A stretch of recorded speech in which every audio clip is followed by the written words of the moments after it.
입니다. PPT 띄워주시기 바랍니다.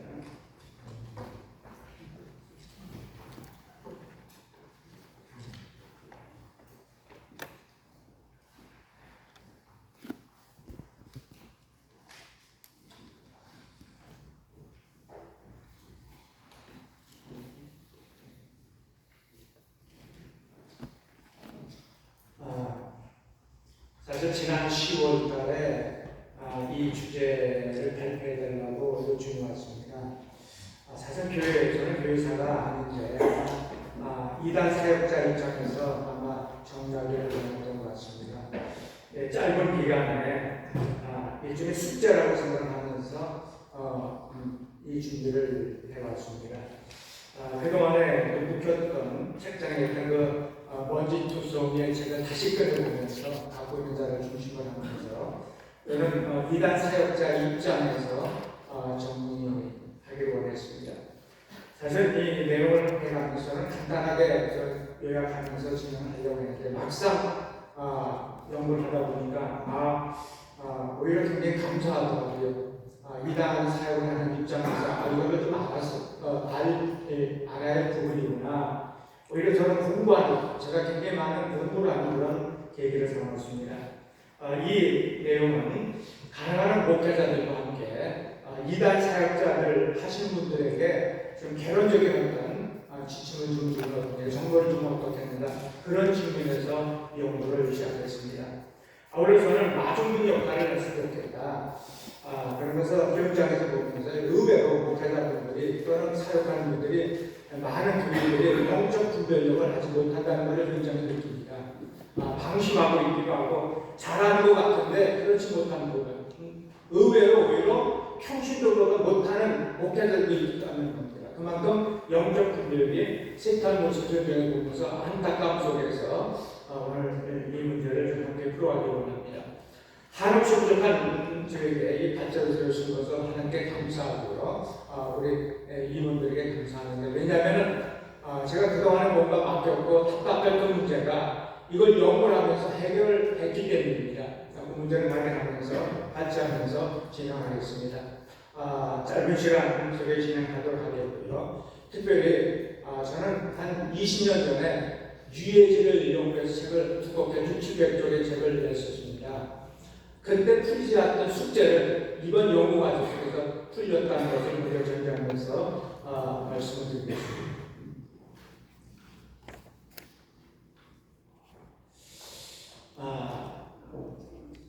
들어가는 말을 참고하시길 바라고요. 기독교의 문제 가운데 내용은 시간 때문에 이단이라고 하는 것 아마 용어를 아실 겁니다. 하이디스 용어상에 사실은 여러 가지 얘기하겠지만 이단의 용어 자체가 분단 넓게 봐서는 그게 다 이단으로 보고 있더라고요. 그래서 좁게 보면 넓게 보면 약간 차이는 있겠지만서도요. 이 내용을 이단이라는 개념, 장파 문제, 파 문제, 이런 어떤 바리새인의 성격이다. 그들의 입장에서는 상대편의 입장에서는 이단이 될 수도 있다. 넓게 봐서는 또 좁게 봐서도 그런 측면에서 용어상에 잠깐 보겠습니다.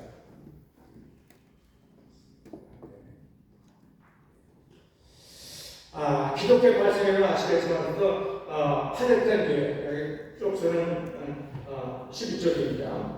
예수의 십자가 사건 이후에 무슬림들의 예루살렘에서 베드로를 중심으로 한 사도들이 정도로 시작했고요. 그 다음에 교회는 유대 공동에 사는 유대인들로 이룩한 교회였었습니다.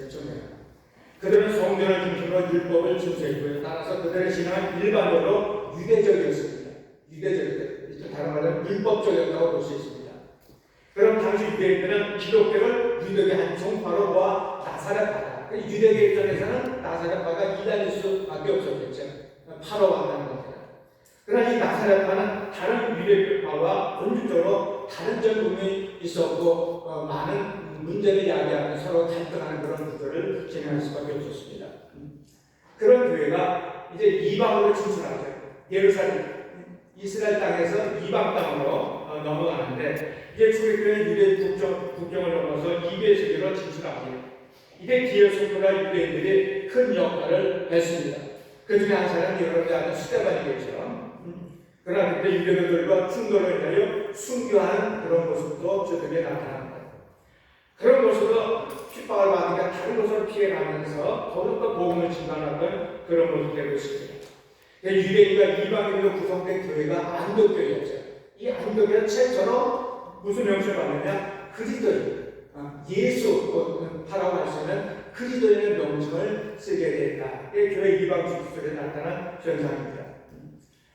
초대교회의 이단의 분파, 시간이 많지 않아가지고요. 짧게 했으면 좋겠는데, 이독교 분파가 나타나고 있습니다. 그 배경을 보면은 사실 놀랍게도 이단의 역사가 초대교회에 벌써 나타나고 있습니다. 그게 아시겠지만 사도행전 8장 9절과 11절 바로 마술사 시몬에 의해서 진행을 하고 있습니다.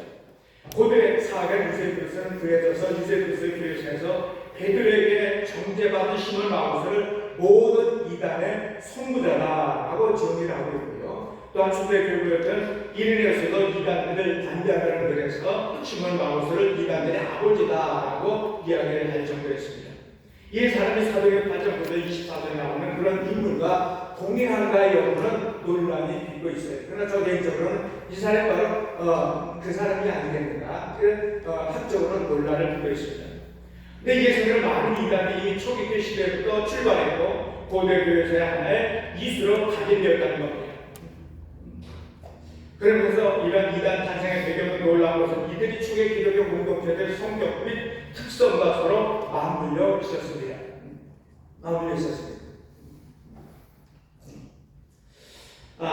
그러면서 초기 기독교 공동체는 단일한 정통을 가졌음에도 불구하고 서로 다양한 문화라든가 언어, 사회적 상황에 부하던 집단과 개인들의 이중에 복합체였어요.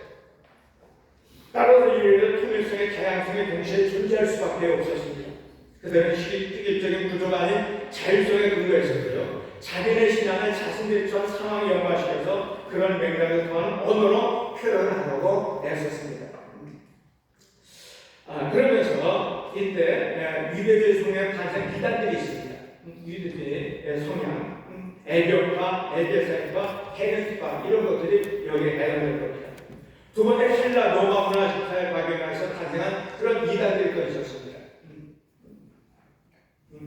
여기는 영주주의라든가 마리콘주의, 본파주의, 만교주의 여기에 해당되어 있었습니다. 특히 저는 관심 가지면서요. 그냥 피상적으로 들었던 신학교에서 배웠던 영주주의 이런 거구나 했는데 막상 연구를 하다 보니까 이 영주주의 엄청난 현대까지도 영향을 주는 그런 사상적 문화를 발견합니다. 영주주의 초대 기독교의 부처이나 매력적인 종교일 수밖에 없었어요. 영주주의가 이탈되어 나간 분들이 많았다는 것도 찾아볼 수 있습니다. 마리콘 같은 경우는 이게 하나님을 해석하다가 생각을 오래 해서 출발했고요. 몬타니즘은 처음부터 기독교 신앙에 출발했지만 지방의 신앙적 특색의 영향을 강하게 갖고 마니걸 역시 영주주의 주변의 혼합주의와 함께 했던 그런 모습을 볼 수가 있었습니다.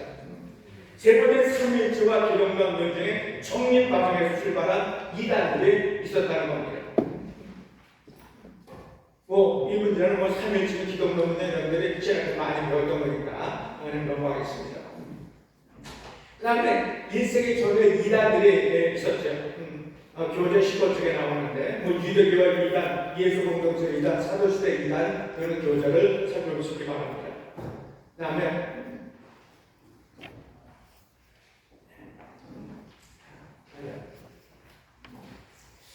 그 다음에 헬라 로마사를 영향한 또한 이단들이 있었습니다.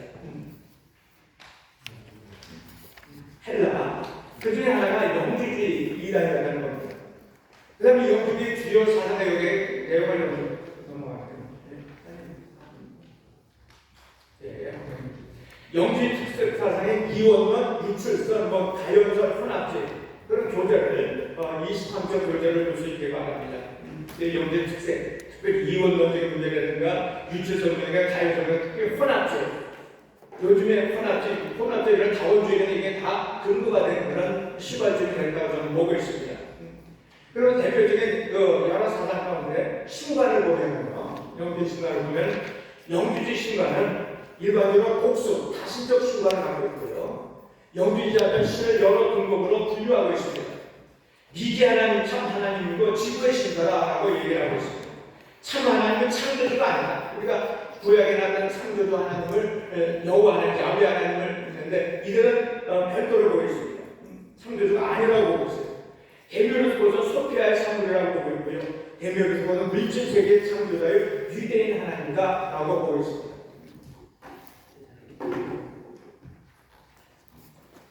이 내용은 생산은 교절을 보시기 바랍니다. 그 다음에 기독론 문제입니다. 영주는 3일차 하나님 부정해요. 이단이죠. 3일차 하나님 부정한다. 영주는 성육신 교회를 부정하고 있습니다. 영주제는 그리스도 고난과 죽음을 환상이라고 보고 있다는 겁니다.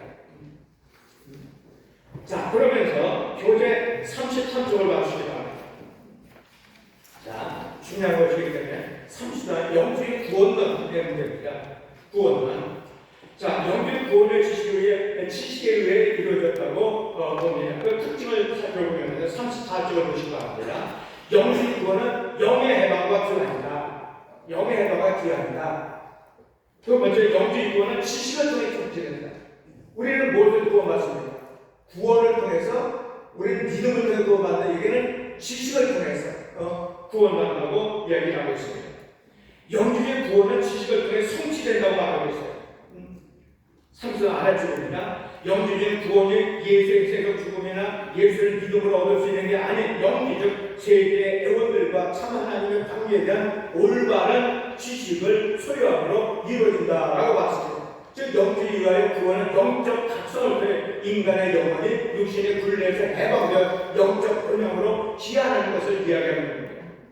그리스도의 육체적 죽음과 그리스도의 육체적 부활에 대한 믿음을 통해 징상을 받아 영육간의 구원을 위한 기독교의 구원을 조작한 것으로 배척하고 있습니다.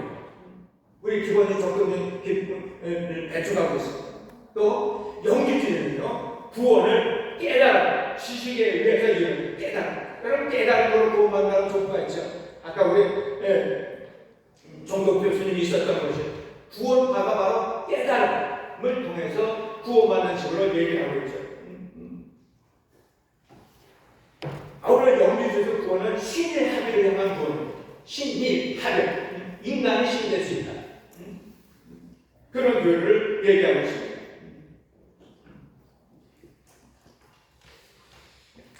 그런데 이 신의 합의의 교회는요, 우리 주위의 종교에서 굉장히 살펴볼 수 있는 그런 것 중에 하나라는 겁니다. 예를 들어 이단은 뭐 신천지라든가 뭐 하나님인가 다 신의 합의의 교회를 하고 있어요. 정력성도 그렇고요. 신의 합의의 교회가 내용이 영적을 약간 다르게 들어갈 수 뿐이지만 어떻습니까? 불교가 그런 겁니다.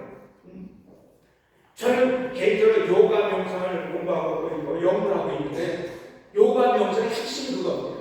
근데 요가 명상이 이게 어디서 오냐 제가 해결되면서 영주에서 온 거라고 보는 겁니다. 영주에서. 그런 측면으로 보고 있는 겁니다. 그래서 제가 유해지를 연구했고 요가를 연구했고 그 다음에 관상기도를 연구했습니다. 이 관상기도도 영주사 요가 명상입니다. 사실은요. 관상기도도요.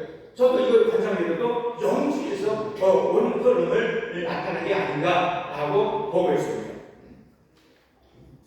그런데 제가 영주를 연구하면서 제가 여기서 쓴 거는 단을 쓴 부피도 있고 그래가지고 지금까지 어제까지 연구하고 앞으로도 연구를 할 건데 영주를 심도 있게 지금 연구를 하고 있습니다. 현재 A4로 한 170쪽 정도를 연구했거든요. 그래서 해결을 받았더니 영주가 온갖 어떤 이단들의 어떤 이론을 제공하고 사상을 제공하고 그런 모습이 아니겠는가 하면서 굉장히 이 주제를 줬던 우리 영어 목사님한테 감사를 드리고 있습니다. 그 다음에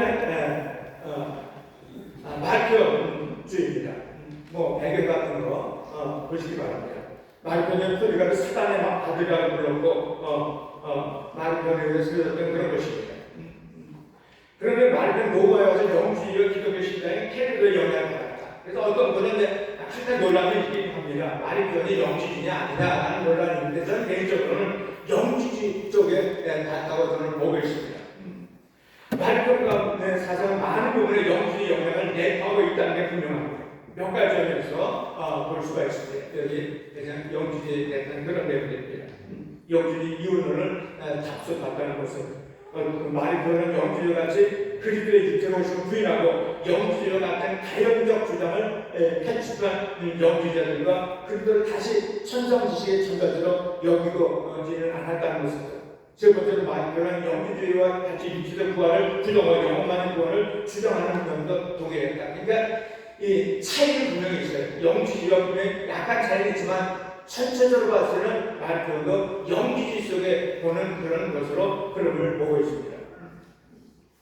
이 말표 주요 사상을 보면요,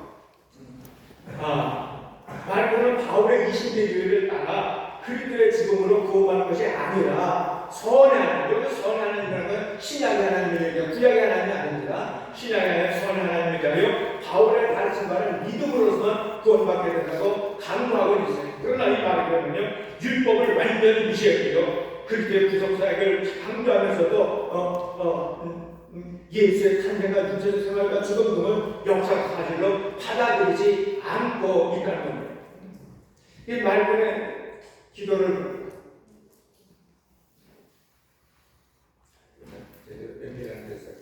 말씀의 기도는 주였습니다.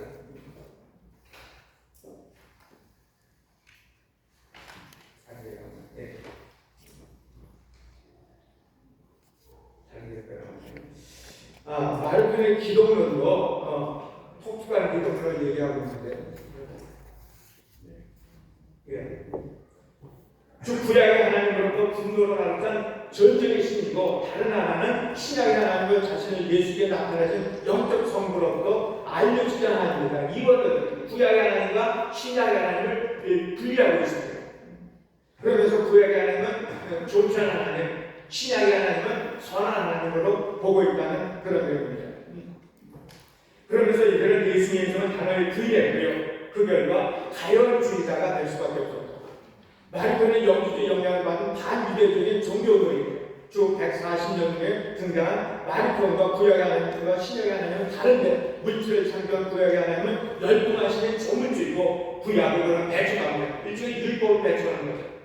반면에 신약의 하나님은 선하고 자비로운 영적인 분이고 예수 그리스도는 인간을 해방하고자 나타나 구약 율법과 조물주의 업적을 폐지함으로써 십자가에 못 박힌 것이다 라고 이야기하고 있습니다. 현대에 있어서 마리톤에서는요, 이쪽에 들어서는 아폴로폰, 하르낙 등 여러 가지 영향을 보면서 이 영향을 받고 있다라고 하는 얘기를 봅니다. 그래서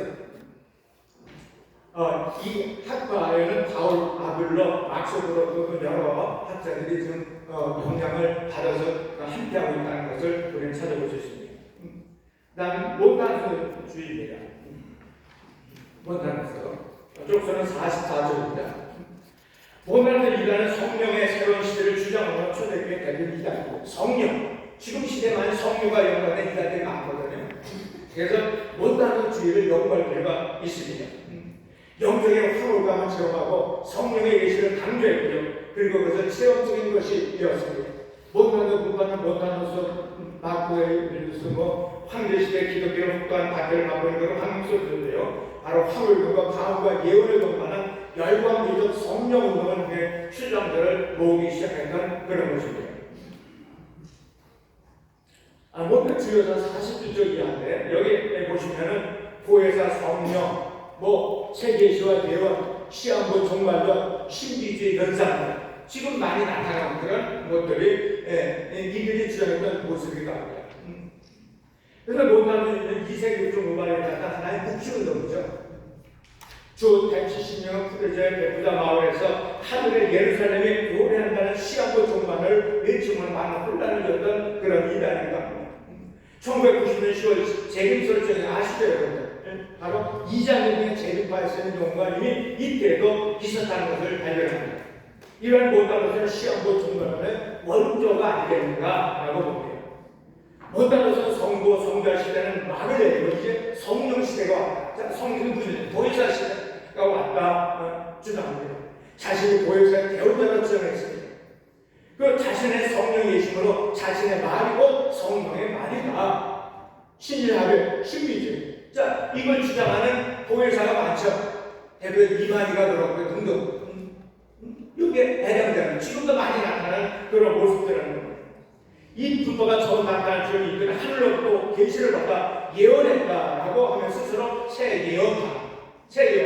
지금도 예언하는 우리가 많습니다. 신사도 쪽에 우리가 새 계시를 받았다고 하는 한 무리가 이단에서 자기만이 계시를 받았다는 우리들이 바로 온다는 영향의 모습이 오늘날 그대로 나타나고 있다고 저는 보고 있는 겁니다.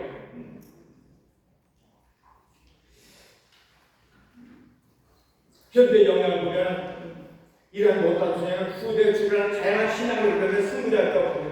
그리고 그 후계자들은 한탄과 이름 바꾸면서 역사에서 계속 나타나고 있다. 그래서 각상경이라는 그런 얘기가 나타나고요. 초기 세세파, 페이커파, 감리교, 신교의 영도의 어병파, 미교 오수들교회, 안식교회, 천년방은 열광주의자들, 광주 은사주의자들을 지적하고 있어요. 근데 성경론에 대해서는요, 참 조심해야 합니다.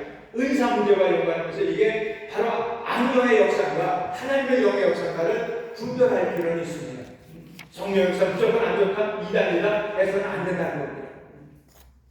아울러서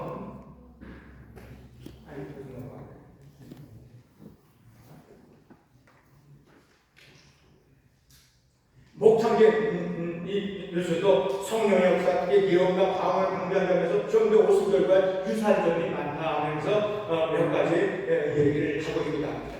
이거는 교재를 참조하시기 바랍니다. 그 다음에 52쪽 거기에 보면은 3, 4세기 이단과 북파들이 있습니다. 그 중에 노바데프가 52쪽에 저서했고요. 토나스부가 54쪽, 단신론자 이단 55쪽, 단신론 그냥 그런 말이 여러분 신학을 많이 배웠을 겁니다. 마리교 이단. 이 마리교도 사실 영주의 영향을 받으면서 아주 중요한 그 당시 역할을 했던 이단 중에 하나였다는 것을 57쪽에 언급을 했습니다. 자, 이단들의 대표는 초대교회 모습이죠. 자, 이단들의 3대 표준들을 아실 겁니다. 이 시작에서 배우는 중요한 표준일 거고요. 초대교회 정동서 확립을 위해서 60쪽을 보면요, 신앙의 준칙을 제정했고요. 성경의 형성을 했고요. 사도적 전승을 만들었고요. 감독권을 만들었고 교류의 체계성을 확립했다. 이게 무엇을 때문에? 이단들 때문에. 이단들 때문에 이걸 대비하기 위해서 교회가 준비했던 그런 모습들이 있었다는 것을 찾아볼 수 있습니다. 자, 그러면서 마무리하면서 67조. 자, 시간이 많이 들지 않았어요. 시간이 오버된 건 아닌데. 자, 67조는 제가 읽겠습니다. 끝마무리하면서요. 읽어드리겠습니다. 예수님께서 이 땅에 메시아로 오시고 오순절 성령 강림으로 주교회가 세워된 과정에서 이단의 역사는 함께 진행하면서 분파를 만들어 왔다는 것을 살펴볼 수 있었다. 이러한 분파나 거짓 주사들이나 이단은 초기에 나타남에 달려 정도교회는 이들을 대처하여 그리스도의 양떼들을 보호하며 바르게 양육하고자 했다. 그랬죠. 몸을 면서. 그러한 결과 가운데 여러 사도들과 그의 제자를 통하여 각 교회에 편지를 써보내며 경계를 하게 됐을 때 성경에 보면 편지 내용이 어떻게 보면 신약 성경에 많은 경우는 이단들 때문에 그들을 물리치고 경계하고 분별해 주게 쓴 것이 아니겠는가 저는 봅니다. 그러한 결과에 지금 우리 손에 들리는 성경을 만들게 되고 사도신경 같은 고백서나 교리를 체계하여 교육하며 제도하여 특히 유다서는 영지주의를 대표하기 위해서 그걸 경계하기 위해서 그것이 유다서입니다. 그래서 제가 영지주의 연관과 그 내용을 놓습니다. 여기에 중동교회는 이단들을 지정하면서 대부분의 이단들을 물리치는 했다. 그러나 그러한 이단들의 사라졌을까요? 문제는 그러하지 못하다는 겁니다. 그 이유는 초기에 나타난 이단들의 모습을 오늘 이 시대에도 찾아볼 수 있기 때문입니다. 임박한 종말을 주장하던 애경파는 4세기부터 전속하다 사라졌다고 얘기합니다. 그러나 못다노스는 자신이 참 예언자로 주장하면서 죄되는 임박선을 주장했죠. 그러나 오늘날에서는 이장훈이나 안상호과 같은 하나님의 진여 같은 이단들의 유사한 주장을 하면서 미혹을 계속하고 있습니다. 또한 지상 천년왕국을 고려하는 애경파나 헤르투스파에 주장하는 오늘날 여호와 증인이나 신천지 같은 것으로 주장하며 활발하게 지금도 미혹하고 있습니다. 또한 최근 들어 유대교에서 기독교를 배정하는 유대인들의 증거와 더불어 예수를 유대적인 방식으로 이해하는 애견주의적 관점에서 설생하는 것을 보이면서 메시아주의에도 관심을 갖는, 그러나 메시아주의도요 잘 구별하 무조건 이단체는 아닌다고 합니다. 건전한 것도 있다고 봅니다. 분파가 있다고 그러나 경계를 하고 관심을 가질 필요가 있다. 황을 경적 다음과 같은 예언을 동반한 열광적인 성령 운동의 계시를 받아서 예언한다고 하며 많은 사람들을 미혹했던 몬타노 주인은 AD 235년에 이번임을 대해서 이단으로 지정되었죠. AD 381년 니케아 콘스탄티노플 교회에서는 이교도 같이 취급했고요. 이에 영어로 5세기 초에 자체를 감췄다고 이야기합니다. 그러나 오늘날에도 도처에 신사도 운동을 한 사람들과 교회를 통해 많은 사람들을 미혹하고 있다는 겁니다. 신도는 신사도 하는 어떤 사람, 신사도에 대해서 정책대로 책을 쓴 사람이 있어요. 나는 아니라고 하는데 사실 그 사람이 누구라고 얘기한 거 같으면 신사도 운동이에요. 몬타노주의 이단에서 몬타노는 30대를 주장하면서 3대 성령시 성시대 그 얘기하죠. 성령시대에 자신이 보여줘야 할 개헌자라고 주장합니다. 이런 주장은 오늘날도 있으니 하나님의 교회 안상한 신천지 일만이 정력을 짓다는다. 30년을 주장하면 자기가 성령시대에 보혜사다라고 이야기를 하고 있습니다.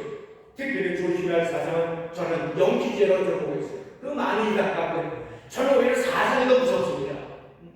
헌터는 이단보다 사상이 더 무섭다고 보는 사람 중에 하나입니다. 영지제는 지식을 통해 깨닫고 해탈하며 구원을 받을 수 있다. 해탈, 이게 영어를 바꿨을 뿐이지 이거 신족에서 나오고 불교에서 나오고요, 단원교에서 쓰고 있고요, 이런 거 쓰는 그런 용어들입니다. 깨달음을 강조하는 구원파에서 영주의 영향을 받았음을 볼 수 있습니다. 여기에 기독교 영주제는 신자들의 영적인 지식 깨달음과 영적인 안내가 예수를 통하여 자신 안에 잠재된 신성이 되살아나서 우주의 근수 신성과 일치됨을 누리는 것을 목표로 하고 있습니다. 영주는 기독교에서는 신자들이 이런 방식으로 신인의 하늘의 경지에 도달한다고 착각하게 만들어요. 이건 뭐냐? 땅에서 올라가려고. 기독교를 위해서 내려온 종교입니다. 근데 많은 이 땅의 종교들이 밑에서 올라가려고 합니다. 나를 통해서, 이만을 통해, 누구를 통해서, 그리고 도를 통해서, 명상을 통해서 깨달음을 받고 해탈을 받을 수 있다라고 얘기합니다. 이것이 바로 영주에서 나온 사상으로 저는 보고 있는 겁니다. 아울러 영주에서는 유해지로 운동의 혼합주의적 악한 역사를 저는 보고 있습니다. 스스로 어둠의 감옥에서 벗어나게 한다는 미혹의 모습 마치 이 시대에 해탈시킬 수 있다며 미혹하는 자놀도와 같은 사회조례나 마음 수련과 같은 사회나 이단들에게서 발견할 수가 있습니다. 제가 쓰는 지금 영주의를 연구하고 있어요. 유해제라든가 다원주의라든가 이게 다 여기서 거의 혼합주의입니다. 짬뽕신학입니다. 근데 이게 바로 초대교회에서 영주의 속에서 드러나고 오늘의 바로 뽑히고 광명에서도 스며들고 있다는 겁니다. 정체를 바짝 잡아야 한다는 겁니다. 초대교회에 나타난 다양한 이단들은 사라진 것이 아니라 더욱 변신하고 광명의 천사로 나타난 오늘날도 많은 신자들을 미혹하고 있습니다. 내가 메시아야, 내가 구원자야, 내가 보혜사야 라고 하고 있다는 겁니다. 내게 오와가지고 구원의 길이 있어, 해탈받을 수 있어, 깨달을 수 있어 라고 온갖 이단들이 유혹하고 있습니다. 사탄은 사라지지 않고 오늘날도 활동하고 있습니다. 사탄은 각종 이단의 사회를 앞세워 신자들을 미혹하고 교회를 파괴하려고 하고 있습니다. 이러한 때 항상 깨어서 영적인 분별력을 키워나가야 합니다. 영적인 분장을 단단히 하고 이단들이나 사회를 물리는데 함께 힘써야 합니다. 그 역할이 바로 이단학교라든가 이걸 통해서 함께 이루어졌습니다.